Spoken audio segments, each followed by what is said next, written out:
Hey y'all, hey guys, welcome to Crime Mentality. This is your girl Sanithia. Thank y'all for tuning in. If you find this video helpful or intriguing in any way, please like, share, and subscribe so we can really push the message of mental health awareness. A lot of people don't really realize that mental health has everything to do with stress and depression, anxiety. All of that is of the mental health, and it affects your mental health. So there's a big stigma around the world on just needing mental health care, or saying, being confident enough to admit that you need help, something is wrong. Okay, today we're talking about Cptsd. Cptsd it's a trauma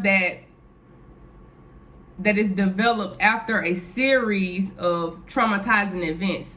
It's a heightened form of PTSD. PTSD happens after one specific event of something traumatizing. It can be like a car wreck or a burglary that may have happened in your house, and that can cause PTSD. Okay, CPTSD is a heightened form of PTSD, and it comes from a series, like a prolonged trauma that you dealt with on a regular basis. I met this one young lady that I had actually met her, but I've seen her online. She's very vocal about her dad molesting her, that her dad molested a lot of other family members in their family, and certain people kept it hushed, and he was able to touch her anytime he wanted. So that would cause her to have PTSD, because she's always thinking about, this may happen again, this is going to happen again. On top of this being the first man that she ever loved, or ever, her idea of men, it has been tarnished and warped too, because now this is my daddy, this is not just a regular person. But okay, so yeah, if the abuse is parents or caregivers, this can really intensify, because this is a person that you truly trusted, somebody that holds a significant position of value in your life. Ongoing trauma, it rewires your brain, and it causes a fear of distrust of people. And if it was a man, like in this young lady's case, it was a man that her dad, a man that displayed her trust, she's gonna have issues with every other man that comes behind her, until she gets that, talk it out and get her the healing she needs for it. Yeah, you develop, the brain rewires, and it develops a way of coping. That's the way the brain copes, is to deal with that fear of trusting people. So it just, you keep yourself at bay. You keep people at a distance. You don't really want to get close to anybody, but it really hinders your way of establishing relationships with people. It hinders your social life. And we all need to be social at some point, because, especially if you're in that area of business, you need to be able to network. And you need to not allow that childhood trauma to, wreak havoc in your business life. Okay,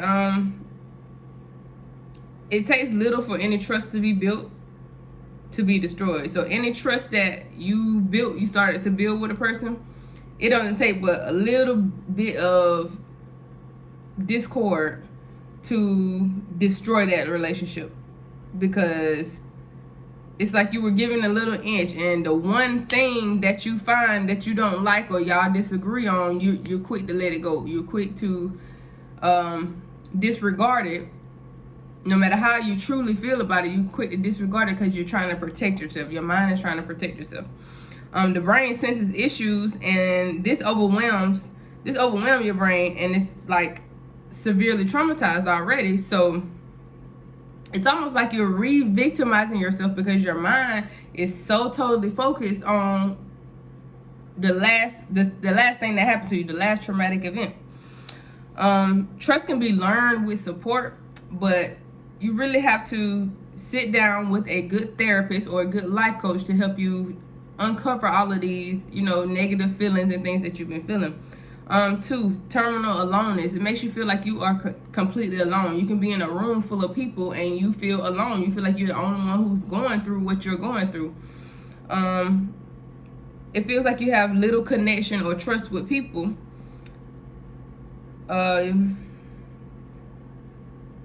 they remain in this terrible state of loneliness. And I've dealt with this myself because of the trauma that I went through. So it's like I would close myself off from people. And it's like I always felt alone. I always felt alone. But I have my son though. My son, Jesus. I got Jesus Christ and my son.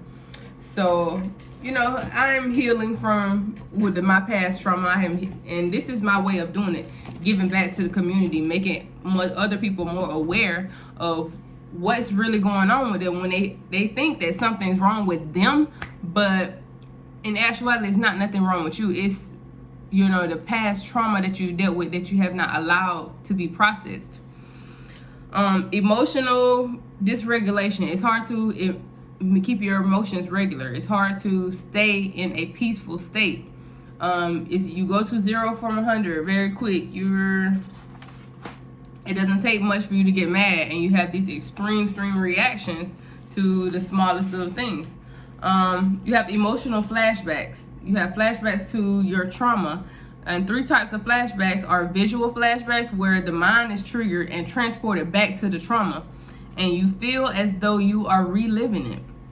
2, somatic flashbacks, where the survivor feels sensations, pain, and discomfort in an area of the body affected by that trauma, where you can actually feel pain in your body, like physical pain in your body, but it comes from the trauma that you experienced. You know, it comes from mental trauma. So it's like your brain tells your body what's going on, you know, because the brain is the strongest muscle that we have. So your brain tells your body what's going on. So you starting to feel like pains and sensations that can't be explained, like just come out of nowhere. And other health issues can be triggered too by something that creates the body feel the trauma again. It wants you to feel, your brain wants you to feel that trauma again, because that's what you are focusing your mind so hard on. And whatever we put our focus on is going to be magnified. And that's just the way our brain made. You have emotional flashbacks. Emotions from the past are triggered. Survivors don't understand these intense emotions or flashbacks, and it appears that the survivor is being irrationally emotional. Like when I was saying about extreme reactions, it feels like you're not really being logical. You're just being more emotional, and it comes from your trauma. You know, the trauma that you've dealt with. You have number 5 is hypervigilance around people. You scan environments for potential danger. Whenever you walk into a group setting, or you walk into a store, or anything you know, visit on a regular basis, or anywhere you go and there are people, you're scanning the complete surroundings to make sure there are not warnings or any potential warnings. So you're already I guess you can call it just being aware, but it's like you're aware to the point where it hinders your ability to have a healthy life, a healthy, you know, relationships, a healthy way of living, like, you know, the average person. These type of people, or not these type of people, my bad. Cptsd, it causes you to have your back against the wall. Like, you want your back against the wall because you don't trust people. You don't trust people behind you. You don't want anybody behind you. So if you're inside a restaurant, you're looking for the closest seat to the door. You're looking for somewhere where you can see the door. If you can't see the door, it gives you a feeling of uneasiness and you don't feel safe.